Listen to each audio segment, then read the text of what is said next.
A quick reaction to Real Madrid versus Barca Supercup. Well, Craig, your thoughts on what we saw from Real Madrid tonight?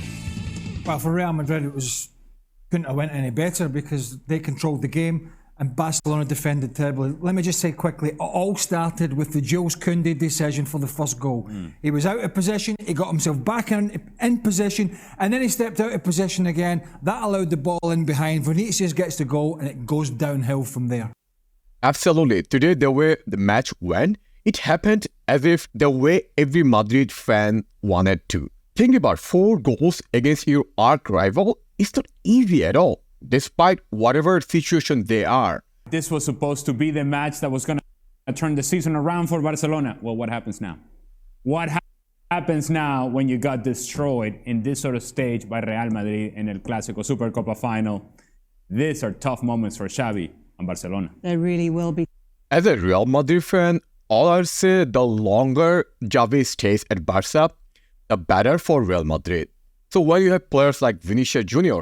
and Rodygo at the front, and you're playing super high line, that's like, oh, this is like a dreamland. This is exactly how Real Madrid wanted to play, right? For example, look at Real Madrid's first goal. What an amazing through ball to Vinicius Jr. by Bellingham. And what a control by Vinicius. And from Vinicius, what a composed finish. A lot of fans did not even want to include Vinicius Jr. at the starting lineup, which is hilarious because, as I told in my last video, that he's one of the most fundamental player of this team. He just came back from injury, and this is the perfect time for him to show the world he's a big match player. Another day, he proved that. And as I said numerous times, on his day, he's one of the most lethal football player in modern football. And if you look at Real Madrid's second goal, what a beautiful pass by Carvajal to Rodygo. And Rodygo, this is important. He could try to shoot by himself, but he did not. And that's the most important aspect of this goal. Sometimes you have to be really unselfish. And that's what Rodygo did. And Vinny, what can I say? We look at the score 4-1, and that's one picture. That is a very clear picture between the difference between Real Madrid and Barcelona. The difference between these two clubs is actually bigger than the 4-1 result. Today, Real Madrid could have scored as many goals as they wanted to. Barcelona had no answer, and they haven't had answers defensively over the course of the season. So it's not a surprise that this happens on this stage because it hasn't been happening at all. Everybody has been scoring against Barcelona. Why is Real Madrid going to be any different? So I have to agree with LA here because every time in this match, every time Real Madrid was going forward, it felt like it would be a goal. They were so dangerous at attack every time. Let's talk about those 2 opening goals for Real Madrid, racing off to a 2-0 lead, and you've got to ask questions there of Barcelona's defence, Craig. I don't know, it's unexplainable why you would hold such a high line like that when there's no pressure on the ball, and it's unexplainable why somebody like Jules Koundé just can't make a good decision defensively. If they don't put this right, and there is no sign this year that they're going to, they're not going to be 7 points off Real Madrid or 8 off Girona, whatever it is. They're going to be 18 or 20 by the end of the year. If he even sees the end of the season. But Napoli in the Champions League, defend like that, you'll lose to Napoli over 2 legs. So I'm not going to comment on Barca or their tactics because that's not my channel is about. It's about Real Madrid. So why Real Madrid was so dangerous today? Yes, highline is one of them, right? There are also other factors. For example, when Vinny and Rodygo were playing, they weren't playing much on the wing. They're trying to run in the center. And that was a game changer because they had so many space that could exploit that space. And they did today. Another factor is the midfield battle. As I told you, in modern football, what's one of the most important aspects of football? Having midfield battle. For example, look at last year Man City's squad. When they won the Champions League, look at their midfield depth. One of the best midfield depth they had last season, right? And this year, Real Madrid is on the same boat. They have one of the best midfield depth. Look at players like Luka Modric is coming back as a sub, and Camavinga and Brahim and so on. Despite Real Madrid has weakness in our attacking in terms of depth-wise, but because of they have so many great midfielders, they're really on fire. If you look at the midfield battle between these two teams, just not even fairly matched. Like one team was so physical, so strong, and so aggressive compared to other team. Let's talk about Vinny then, if we can, Luis Garcia, because obviously this is a man who's had a few injuries of late, but look at how deadly he can be for Real Madrid.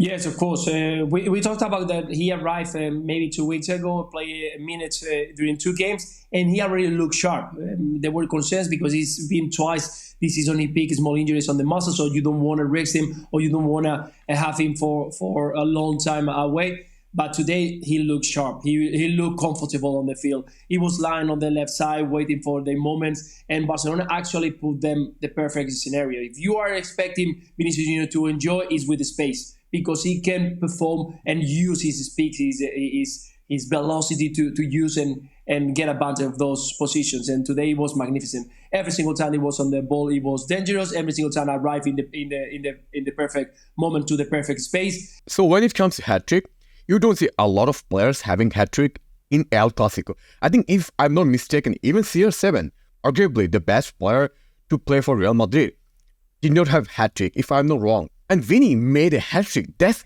insane. And he's also probably, I saw a stat today, he's the first Brazilian to score a hat-trick in an El Clasico match. As you know, if Vinny focuses on the field, not off the field, he's one of the best players. And today, it's not just a hat-trick. Every time he had the ball, he was a threat. He was so dangerous. He was dazzling. He was toying Barca players at his will. And in social media, you see Barca fans make fun of him. They say, Vinny can't do anything against Araujo. Well, you saw today what he can do. If he wants, if he's composed, he can play any player in the world. The only regret for me today is that Vinny did not score one more goal. For example, if Brahim would not be selfish in that last moment where he could pass to Vinny, there'd be 4th goal for Vinicius. And having 4 goals in an El Clasico, oh my God, I have no words even to express. You know, when he's got that amount of space to run into, Vinicius Junior, he can be incredible. Do you know the most important space for him is the space between his ears? Because you remember back to the Montjuic, the first Clasico of the season, which, by the way, Barcelona played really well for 75 minutes. He was horrendous. He moaned and he groaned. He wanted to have a whistle and referee the game, and everything was a foul, and he would stop and he let people run off him. That's sort of bad Vinicius. When he's in the right frame of mind, when he's clear and he's concentrating on his actual game, he's almost unstoppable. And when he's got his mate Rodygo, who's looking a lot more confident, working with him, and then Bellingham coming from behind, that's a huge threat. But a lot of it is between his ears. And when he's got that head on, Vinicius Junior, he's arguably one of the most influential frontmen in world football. I absolutely second with Craig Barley here, because I already told you that when Vinny is composed and he's calm, he's the best player. One of the best players. Would you even bet against them at this stage, Luis Garcia, with what we've been seeing from them? No, of course not. I wouldn't bet right now the Real Madrid is not going to get the trophy. I'm not saying Girona because we are talking about today's game, but definitely it's going to be very difficult for Barcelona to get back to their best, to get back to their good result, to get back to the confidence, to get back to what Barcelona is, that philosophy of being dominant, creating chances and scoring goals. So it's very difficult to go against Real Madrid right now, not because of today. It's because the way they've been playing the whole season with that confidence. Even in the games that they were not dazzling, not playing well, they look solid. They get the results. You saw that even with a lot of injuries, they managed to continue winning, to continue being the best team. And right now, with that confidence that they have, they are unstoppable. They can change whatever the shape they want to play, with Bellingham into the middle, with Bellingham on the left side, with Kroos, with Valverde, with Modric in the second half. It doesn't matter what they do, because right now the team is just full of confidence, full flow, and they are in a cruise mode. So very difficult to stop Real Madrid, and yeah, they look favorites for me to win La Liga.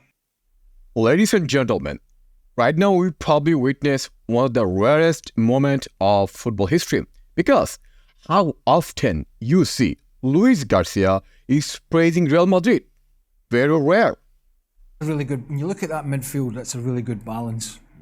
You've got Tchouameni, who's back fit again and big and strong, make tackles. You've got Valverde, who's going to run all day. Toni Kroos, what do I need to say about him? Pass the ball for fun. And then Jude Bellingham. So, I mean, that for me has just got a really good, when we've talked before with Modric and Kroos on the side, two great footballers, but you lose a little bit of that dynamism in there. Toni Kroos has got a little bit of freedom, doesn't have to work quite as hard because those others will do some work for him. And I think going forward, that looks like it's going to be a really good midfield for Real Madrid. So today, there's not a single player I can think of had a bad game for Real Madrid. I would say almost everyone has played as the way they were expected to play. From our front side, Vini was the most lethal today, right? He was possessed. He was playing his best football ever. And then Rodygo had also amazing game today. And midfield, everyone was on point. Kroos was a little bit less dominant than he used to be, but he played solid, I would say. And Tchouameni, again, this is what he makes difference in El Clasico. Whenever Tchouameni plays in El Clasico, we play better defensively. And Fede Valverde, do I have to talk about this guy every match? This guy, for me, today, even today, like last match, was one of the best players on the pitch. When you have a player like Fede Valverde, who can run forever, who have like too many lunges, who can non-stop run no matter how many minutes he have played, he played almost every minute for Real Madrid this season. Like he has, I think, the least amount of rest possible among any other player. He still performs every match. And I haven't seen many players for a long time that who plays consistently this good. And today, you saw he was defending, he was blocking, he was clearing, and he was also attacking. Have you seen the pass from Fede Valverde from right side to Vinicius? What a long pass to Vinicius. That was one of the architects for that goal, right? That's how great Fede Valverde for Real Madrid. And Bellingham, yes, he did not score goal. However, he was vital for Real Madrid's attack. He was helping defensively and he was also helping attacking-wise. Look at the through pass to Vinicius for the first goal. That's a huge difference maker. Anyway, let me know what did you think about our performance today in the comment section below.